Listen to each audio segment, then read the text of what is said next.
un aperçu de la propagation avant le début de la saison. Je vous recommande de ne rien planter avant mi-février. Le soleil se lève maintenant. Je le sens un peu plus aujourd'hui, c'est le 24 janvier, mais je ne fais pas de choses générales. J'ai fait ici quelques essais de compost et des choses comme ça, mais pour planter en grand dans le jardin, j'attends environ la mi-février et je vérifie mon calendrier de semis qui est à la fois numérique et en version papier. Accrochez-le au mur pour vous en souvenir toute l'année. Des bonnes dates de semis. Commençons autour de la Saint-Valentin, donc quoi semer et quelles graines utiliser. Et du compost plus que tout. Je voulais juste vous montrer ici quelques idées. Principalement, j'utilise un mélange fait maison, qui comprend du compost de verre et en fait, nous avons fait un petit essai ici. C'est l'un de mes anciens plateaux en polystyrène d'antan. Ils sont plutôt bons avec de jolis grands trous au fond, une bonne caractéristique pour un plateau de module. Plus le trou est grand, mieux c'est vraiment. Vous pensez que le compost va passer à travers, mais vous le poussez dedans et cela signifie qu'il reste là, et cette moitié la plus proche de moi est du pur compost de verre. Juste pour voir comparé à mon mélange habituel qui est plus fin, compost mélangé avec un peu de compost propriétaire en fait, et un peu de vieux copeaux de bois, et il se porte de bien. Ce sont des fèves semées, il y a 2 semaines et demie, sans aucune chaleur ou quoi que ce soit de ce genre. Nous sommes dans un climat doux, ici pas chaud, mais juste doux. Donc vous avez des options sur le compost. Beaucoup d'entre vous n'auront pas accès au compost de verre que vous avez fait ou à votre propre compost. Donc j'ai fait un autre essai, et ce que nous avons ici, c'est mon compost fait maison principalement avec un peu du propriétaire. Et ça a l'air bien, ce sont des pois. En fait, une variété qui est pour les pousses, et oh, oups, ça ne va pas se produire. C'est intéressant. Ça pourrait être parce que j'ai arrosé très légèrement.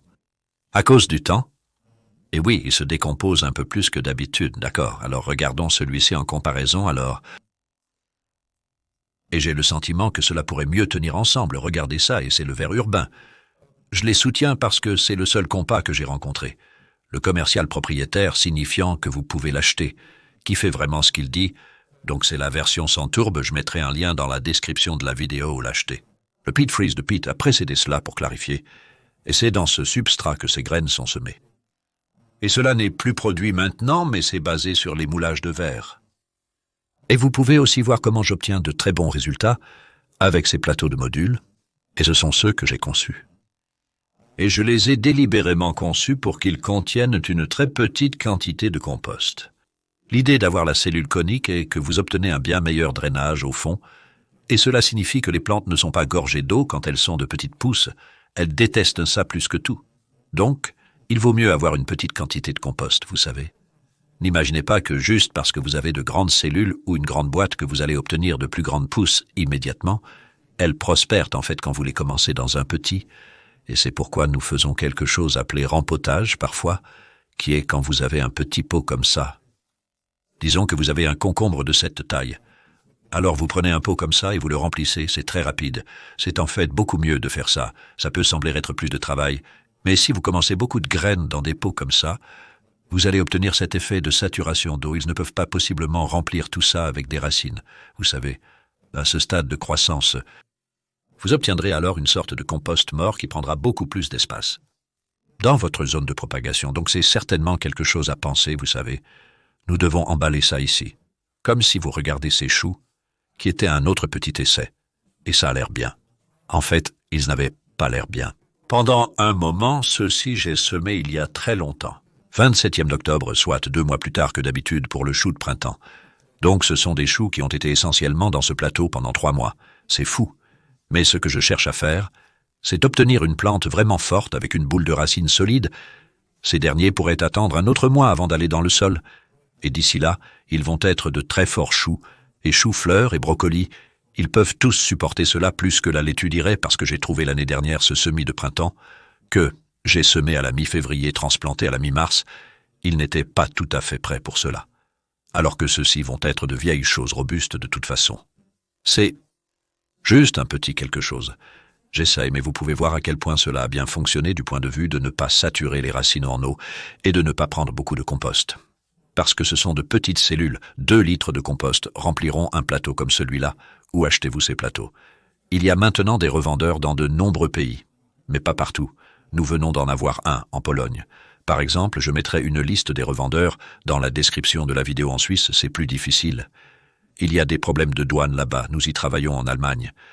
Pareil, en fait, nous n'en avons pas encore là-bas au Canada, pareil, toujours ouvert aux offres. Si vous avez l'impression d'avoir de la place pour stocker beaucoup de plateaux et vendre, contactez ContainerWise et quelque chose pourrait être arrangé, donc quelque chose d'autre qui a bien fonctionné avec ces petits plateaux.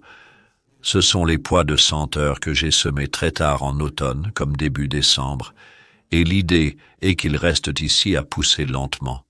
Et vous avez une plantule à mettre en terre assez tôt, comme début mars dans ce climat du moins, et cela donnera une belle fleur sauvée par juin. Et cela vous donne une longueur d'avance pour pas beaucoup de travail. Parce que ça gèle ici. Ces plantes peuvent geler les pois de senteur et les pois, ils sont résistants au gel, donc des petites choses comme ça peut simplement vous donner plus de joie dans votre culture.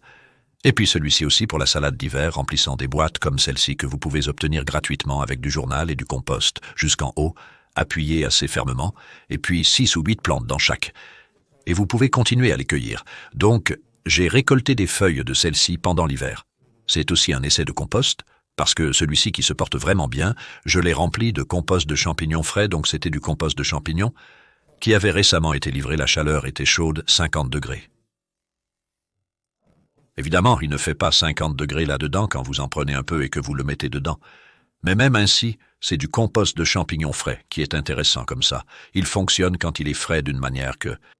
Peut-être que le fumier frais ne le ferait pas, et même le compost de déchets verts, qui est celui-ci, donc les déchets verts, signifiant les déchets de jardin, et c'est plus vieux en fait, mais les plantes, en particulier la laitue là-dedans, ne semblent pas si heureuses.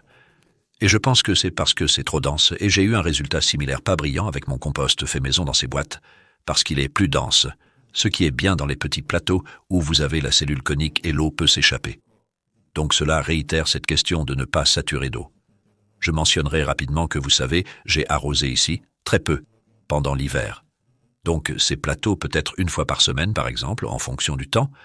Un peu il n'y a pas beaucoup de soleil à l'avenir, vous augmentez l'arrosage.